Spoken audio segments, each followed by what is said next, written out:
Iniciamos nuestra historia de la psicología, y lo hacemos con el primer volumen, dedicado a la psicología fundacional. A lo largo de estas lecciones recorreremos las figuras que, entre la segunda mitad del siglo XIX y las primeras décadas del XX, transformaron el estudio de la mente en una ciencia autónoma. La primera lección corresponde necesariamente a Wilhelm Wundt. Hay un gesto que separa la psicología precientífica de la psicología como disciplina académica. La decisión de estudiar la mente no desde la especulación, sino desde la medición controlada en un laboratorio. Ese gesto tiene un nombre, una fecha y un lugar. Wilhelm Wundt, en 1879, en una modesta sala de la Universidad de Leipzig. Allí fundó el primer laboratorio de psicología experimental de la historia. Hoy empezamos con él, no porque antes de Wundt no hubiera reflexión sobre la mente, sino porque con él la psicología se convirtió en lo que nunca había sido, una ciencia independiente. La pregunta que Wilhelm Wundt se formuló a mediados del siglo XIX era tan simple en su enunciado como revolucionaria en sus consecuencias. ¿Puede la mente humana ser estudiada con el mismo rigor experimental que los fenómenos fisiológicos? Hasta entonces, la vida mental había sido territorio de la especulación filosófica. Los filósofos analizaban la conciencia desde el sillón, mediante la introspección ocasional y el razonamiento abstracto.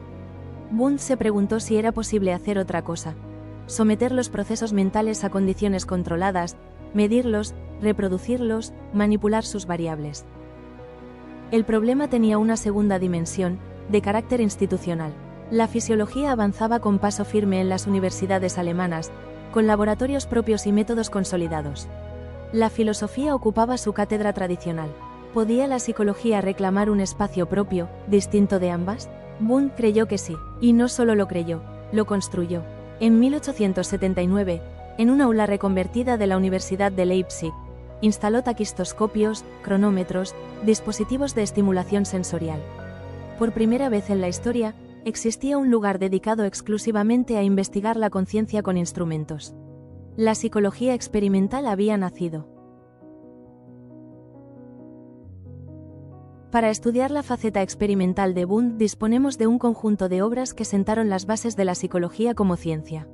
En 1874 aparecen los Principios de Psicología Fisiológica, el manual que funda la disciplina.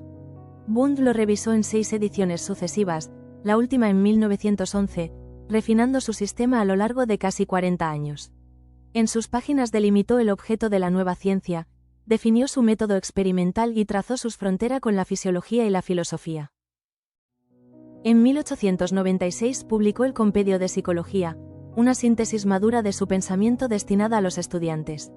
Allí precisa Wundt que la psicología estudia la experiencia inmediata, los contenidos de la conciencia tal como se presentan, antes de toda elaboración conceptual, y que su método principal es el experimento. Junto a estos libros hay que mencionar los Philosophische Studien, la revista que fundó en 1881 como órgano de su laboratorio. En sus páginas aparecieron las primeras investigaciones experimentales sobre tiempos de reacción, atención y percepción, firmadas por la primera generación de psicólogos formados en Leipzig. La fundación del primer laboratorio de psicología experimental no fue un acontecimiento aislado. Ocurrió en un momento muy preciso de la historia intelectual alemana, en la segunda mitad del siglo XIX, concretamente en la Universidad de Leipzig en 1879. Alemania era entonces el centro neurálgico de la investigación fisiológica mundial, y Leipzig una de sus universidades más prestigiosas. Wundt ocupaba allí la cátedra de filosofía, pero su proyecto desbordaba con mucho los límites tradicionales de esa disciplina. 3 circunstancias confluyeron para hacer posible el nacimiento de la psicología experimental. La primera fue el auge de la fisiología alemana, que durante las décadas centrales del siglo había demostrado que los procesos orgánicos podían medirse con precisión matemática. La segunda, menos visible pero igualmente determinante, fue el retroceso de la tradición filosófica idealista. Las grandes construcciones especulativas de Hegel y sus herederos perdían terreno frente al avance de las ciencias empíricas, dejando un espacio vacío que la nueva psicología reclamaría para sí. La tercera fue la reforma universitaria prusiana, que había convertido la investigación en una función esencial del profesorado, creando así el caldo de cultivo institucional para la aparición de nuevos laboratorios. Ningún fundador empieza de cero. Wundt recogió el legado de 3 figuras decisivas: De Johannes Müller heredó todo el programa de la fisiología sensorial. La idea de que estudiar los sentidos era estudiar las vías de acceso a la conciencia. De Hermann von Helmholtz tomó la medición precisa del impulso nervioso, un hallazgo que derribó el mito de que lo mental era demasiado fugaz para ser medido. Y de Gustav Fechner recibió la prueba más importante de todas. Sus elementos de psicofísica de 1860 mostraron que podía establecerse una relación matemática entre el estímulo físico y la sensación mental. El propio Wundt reconoció en Fechner al hombre que había hecho posible su proyecto. La psicología experimental no nació en el vacío. Nació en el cruce exacto de estas tres trayectorias. Llegamos al núcleo teórico del proyecto de Wundt. En su Compendio de Psicología de 1896 encontramos una definición que ha sido citada innumerables veces, y con razón. Dice así: la psicología es la ciencia de la experiencia inmediata. Conviene que nos detengamos en cada término, porque esta frase no es una ocurrencia pasajera. Es el acta fundacional de la psicología como ciencia autónoma. Wundt no está diciendo algo vago sobre el alma. Está trazando una frontera. ¿Qué significa experiencia inmediata? Para Wundt, todas las ciencias estudian la experiencia, pero no la misma. La física y la fisiología estudian la experiencia inmediata. Los objetos del mundo exterior o los procesos del organismo, tal como son inferidos a partir de los datos sensoriales y de los instrumentos. La psicología, en cambio, estudia la experiencia inmediata. Los contenidos de la conciencia tal como se presentan, antes de que el pensamiento los interprete, los clasifique o los atribuya a un mundo exterior. No estudia el sonido como vibración. Eso es física, sino el sonido tal como es sentido por quien lo escucha. No estudia la retina, sino la sensación visual. El objeto de la psicología no está fuera, en el mundo, está en el modo en que el mundo aparece a la conciencia. Si el objeto es la experiencia inmediata, ¿cómo acceder a ella? La respuesta de Wundt fue tan polémica como influyente. Mediante la introspección, pero no la introspección casual del filósofo que reflexiona en su sillón. En el laboratorio de Leipzig, los sujetos eran entrenados durante semanas para observar sus propias sensaciones, sentimientos e imágenes mentales bajo condiciones rigurosamente estandarizadas. Se les presentaba un estímulo, una luz, un sonido, una diferencia de peso, mediante instrumentos de precisión como el taquistoscopio o el cronómetro de Ip. Se medían sus tiempos de reacción en milisegundos, y se les pedía que describieran su experiencia inmediata en el instante mismo de la percepción, no lo que pensaban sobre ella ni lo que creían que significaba. Wundt llamó a esto autoobservación, no mera reflexión. Esta definición permitía a Wundt distinguir la psicología de las ciencias vecinas. La física estudia la experiencia inmediata, los objetos externos inferidos a partir de los sentidos. La fisiología estudia también la experiencia inmediata, el organismo observado desde fuera, como un objeto más entre objetos. Solo la psicología aborda la experiencia tal como aparece a la conciencia, antes de toda mediación. Y precisamente por eso ocupa un lugar único en el mapa del saber. Wundt la concibió como una ciencia intermedia, un puente entre las ciencias naturales, la fisiología que investiga el cuerpo, y las ciencias del espíritu, la filosofía, la historia, la filología que investigan las producciones de la mente. La psicología experimental no era para Wundt un compartimento estanco, sino la bisagra que conectaba dos grandes dominios del conocimiento humano. Wundt no se limitó a proclamar que la psicología debía ser una ciencia independiente. Ofreció razones para sostenerlo, y esas razones eran de un calado que iba mucho más allá de la mera conveniencia académica. Eran argumentos sobre la naturaleza misma de la mente y sobre lo que significa conocerla. Examinemos los tres argumentos principales que sustentan su propuesta. El primer argumento es que la psicología debe ser una ciencia independiente porque su objeto no puede ser absorbido por ninguna otra disciplina. La experiencia inmediata, el dolor que siento, el azul que veo, la emoción que me embarga, no es reductible a procesos fisiológicos. Podemos describir con toda precisión las fibras nerviosas que se activan cuando alguien siente dolor, pero esa descripción no contiene el dolor mismo. La fisiología explica las condiciones orgánicas de la experiencia, pero no la experiencia tal como es vivida. Para eso hace falta otra ciencia, con otro vocabulario y otro método. La psicología no es un apéndice de la fisiología, es su complemento necesario. El segundo argumento es quizá el más profundo. Wundt sostenía que los procesos mentales poseen una causalidad propia, distinta de la causalidad física. El sistema nervioso opera mediante conexiones de causa y efecto mecánico. Pero la conciencia no es una simple cadena de asociaciones pasivas, como sostenían los empiristas británicos. La conciencia, para Wundt, es activa. Selecciona, combina, sintetiza. A este poder organizador lo llamó apercepción. Y el resultado de la apercepción es lo que Wundt denominó síntesis creadora. La producción de totalidades mentales que son más que la suma de sus partes. Una melodía no es una sucesión de notas, es una unidad que emerge de ellas pero que ninguna nota contiene por separado. Esa emergencia no tiene equivalente en el mundo físico, requiere una causalidad específicamente psíquica. El tercer argumento apela a un hecho que Wundt consideraba ya demostrado. Si lo mental puede ser medido, entonces puede ser objeto de ciencia experimental. Y lo mental ya había sido medido. Gustav Fechner, en sus Elementos de Psicofísica de 1860, había establecido una relación matemática precisa entre la intensidad de un estímulo físico y la intensidad de la sensación resultante. Había mostrado que podía cuantificarse lo que ocurría en la conciencia de un sujeto. Wundt vio en esto la prueba de que su proyecto era viable. El laboratorio de Leipzig fue, en cierto modo, la demostración práctica de ese tercer argumento. Allí, durante décadas, se midieron tiempos de reacción, umbrales de percepción, lapsos de atención. Lo mental no era un misterio inefable, era un fenómeno que podía ser sometido a las exigencias del método experimental. Definir la psicología como ciencia de la experiencia inmediata no fue un gesto teórico sin consecuencias. Transformó el mapa del saber, alteró el modo de investigar la mente y sentó las bases de la psicología tal como la conocemos.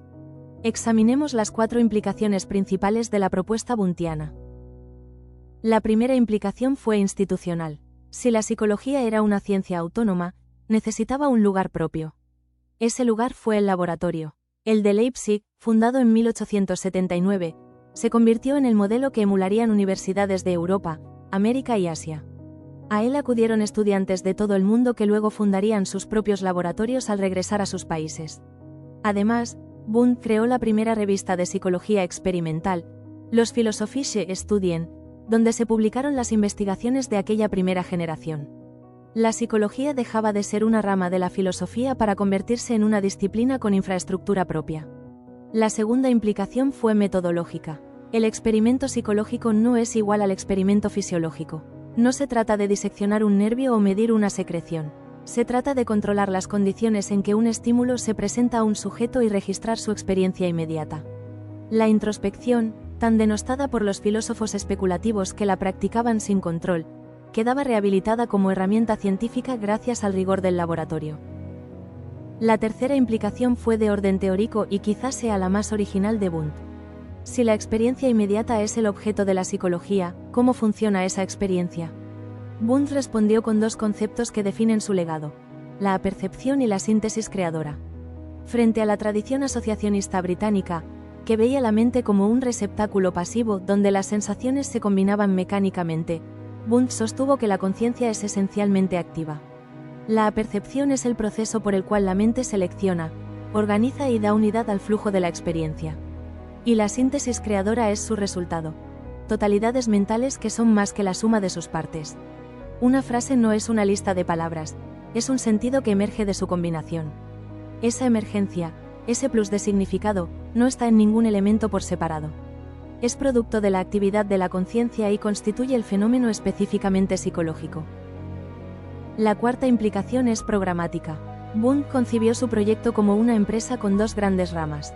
La psicología experimental, que practicó en Leipzig durante décadas, se ocupaba de los procesos elementales de la conciencia individual: la sensación, la percepción, la atención, el tiempo de reacción. Pero Wundt sabía que había procesos que no cabían en el laboratorio. El lenguaje, el mito, la costumbre, todo aquello que la humanidad produce colectivamente, exigen otro método.